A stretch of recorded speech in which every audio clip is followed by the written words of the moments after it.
Hi everyone, I'm Dalma Dojcsák from the University of Miskolc in Hungary, and it's a pleasure to be here today because this is the first time even to be at the Human Glycome Project meeting, and today I would like to show some preliminary results from my recent research exchange, what was carried out at the CPM at Leiden University in Manfred's glycomics group. And basically it was one of the study was about the diabetes type 1, and today I would like to show you the results of the starting exploring the serum and insulin-specific IgG N-glycosylation and type 1 diabetes. So first of all, I will show you, I will give you a short introduction, then go through the total serum and glycosylation study design and results, short on TSNG, and then the anti-insulin autoantibody specific and glycosylation, shortened this AIAB, and last but not least, I will give you some future perspective and possibilities because there are a lot of questions around the diabetes type 1.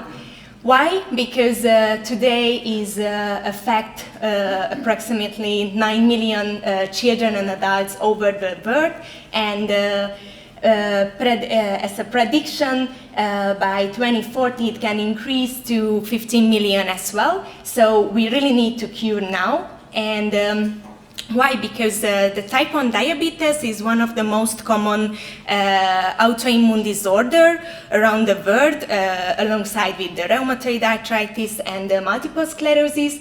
It's based on the destruction of insulin-producing pancreatic B cells, and because normal way pancreas produce insulin, and insulin's job to transfer the glucose to the cells and have to enter them and just maintain the normal blood sugar, what is on the blood test just reflected in as hemoglobin A1C level. However, in diabetes, because of an autoimmune attack of the pancreatic B cells, these insulin producing stop, and that's why an exogenous insulin administration is required, called insulin therapy.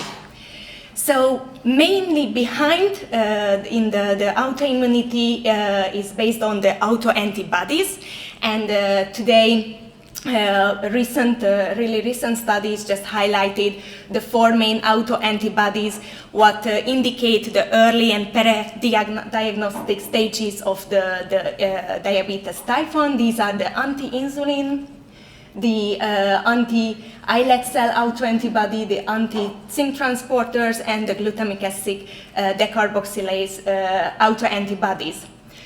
So relating the N-glycosylation, currently studies mainly focused on the total serum N-glycosylation and also the total IgG N-glycosylation, and some studies just mentioned the autoantibodies level and correlates the autoantibodies level with the determined IgG and serum N-glycosylations. But none of them focused still on autoantibodies glycosylation.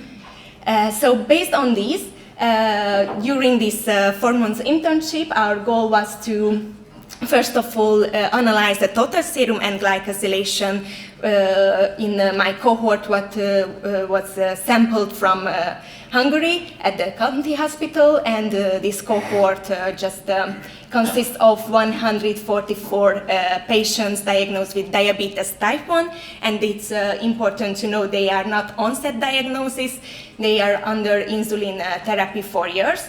And also the cohort consists of 41 controls, and into the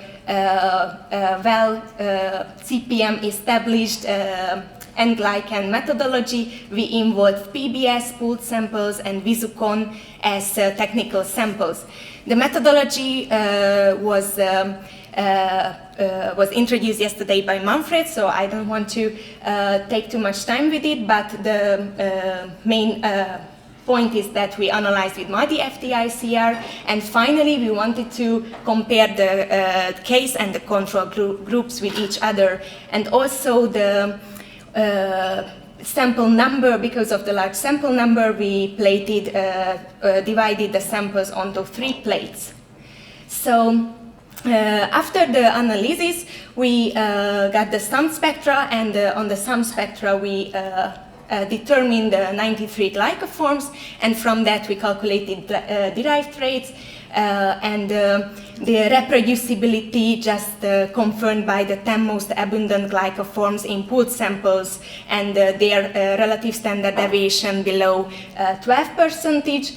And also we did a PCA analysis where the case and controls show a homogeneous distribution, and the control group just shows a slight separation from the case. But in the next step was to make some statistical exploration, and the main observation was related with the total fucosylation and bisection, visualized on box plots, and also volcano plot just confirmed these results. So the bisection showed an increasing in diabetes type 1, labeled by red, and higher impact among the bisection was the afucosylated bisection structures, and also among the fucosylation, mainly the 3 and tetra antennary fucosylation showed a significance increasing in diabetes type 1, and it was just confirmed with the fact that the afucosylated pairs of these glycotrates decreased in the diabetes. So, based on these promising signature and differences between the diabetes and the control, we wanted to look more the details, and for that we aimed that capture one of the most prevalent autoantibody from the serum, and that was based on the literature, the anti-insulin autoantibody. So we captured this autoantibody by the CPM established glycolysis method, and then we quantified them, and first of all wanted to explore the glycopattern of this autoantibody, and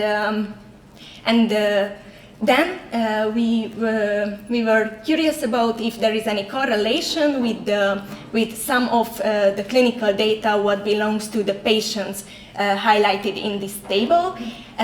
All of these clinical data were in a normal range, except the hemoglobin A1C, what is a little bit beyond the normal range. It can be just caused by a variability of the samples or insufficient therapy of the insulin. In this study, only the patients were included, and we also used clinical controls from the mentioned control group, and we used Visucon, pooled samples, and PBS, and just separated into 2 plates. So, after the first look, we just looked at a sign spectra where we determined and observed 10 glycoforms in case of the diabetes type 1. It's okay. And if we look the Visucon and also the negative samples, there were no observed too much glycoforms except these 3 most abundant glycoforms, but their intensity was much lower than in case of the diabetes samples. So, and what was also interesting, we observed in the case of 15 samples, afucosylated glycoforms as well, what are always an interesting direction in the antibody glycosylation.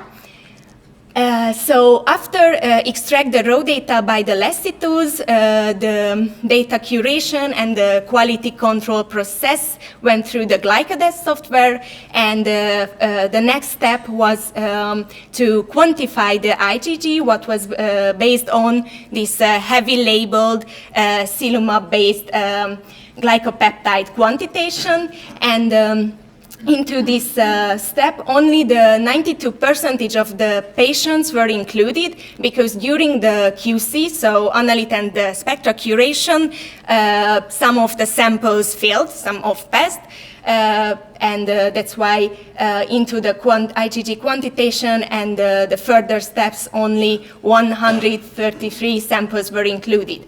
So after the quantitation, we calculated the glycotrates, and for just confirming the reproducibility, I mean the inter and intraplate reproducibility, I would show the pooled samples distribution with the 10 identified glycoforms relative abundances, and in all cases the relative standard deviation again below 10%, so it can confirm the reproducibility and the reliability of the method. And also in the PCA was observed a slight separation of some of the some of the samples where we observed afucosylated structures as well, and the separation just based on these glycotrates contribution. So after this, got nice data, and we just wanted to look them closer, and how can we move further. First of all, if we see the IgG quantity of the samples, we can see a relatively high distribution deviation among the samples. And also, if we visualize or look the main glycotrates in all patients, we can see a higher relative standard deviation in bisection and, for example, the agalactosylation. So that's why we decided to somehow group the samples, and the first idea was, might the IgG concentration can affect the glycopattern in on this autoantibody. So I divided the samples into 5 groups, and also just distinguished the afucosylated samples into a 6th group. Just follow these ranges, and these groups were used for glycopeptide profiling, where if we see the main glycotrates and the agalactosylated, monogalactosylated, and degalactosylated ones, even if statistically the bisection and monogalactosylation showed significant decreasing and increasing, that changes is not too much, or it's just 1 or 2%. So we can conclude that most glycan traits show consistent distribution across groups, and also the insulin autoantibody glycosylation profile is not affected by the amount of this autoantibody. And finally, what we also wanted to analyze is the correlation between the identified glycotrates and the clinical parameters. And for this, used the Spearman correlation and visualized on heat map and linear regression models. And there was no observed really strong correlation between the clinical data and the glycosylation traits. However, it was observed a negative correlation between the anti-insulin autoantibody concentration and the age, what was just confirmed by the literature, because this is the most abundant autoantibody in diabetes type 1, but really on the onset of the disease, and with the years it starts to decrease. And also, with the age, 2 glycosylation traits, and mainly the bisection, showed a positive correlation, what is shown here. And also, interestingly, the hemoglobin A1C showed a positive correlation with the bisection on the anti-insulin autoantibody. So overall, on the TSNG, we observed multi-antenarity and bisection increasing in diabetes comparing with control, and it just confirmed by the previous studies.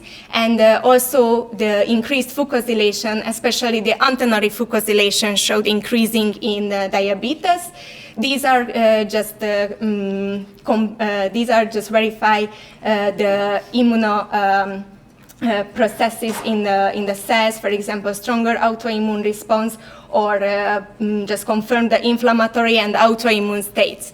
And relating the anti-insulin autoantibody, first of all, we managed to capture that antigen-specific autoantibody, and we quantified it, and also we detected certain afucosylated structures as well on this IgG, and then we could conclude that the glycosylation is independent from the anti-insulin autoantibody concentration, and that concentration also correlates with the age and certain glycotraits, for example, bisection. And finally, the hemoglobin A1C correlated with the anti-insulin antibody bisection. So, based on these preliminary results, we have promising perspectives in the future. First, we would like to complete the TSNG study with clinical parameters and correlations, because there is some literature also in the background, and the autoantibody part of this research would like to be complete with total IgG N-glycosylation, just to get a more completed overview of the N-glycome of this autoantibody. And then we have still remained 3 other autoantibodies what probably can be captured and analyzed on the level of N-glycosylation. So, at the end of my presentation, thank you first of all your attention, and thank you for my colleagues and collaborations. Thanks the support for Manfred and Andre as well, and I'm open for the questions. There are a lot.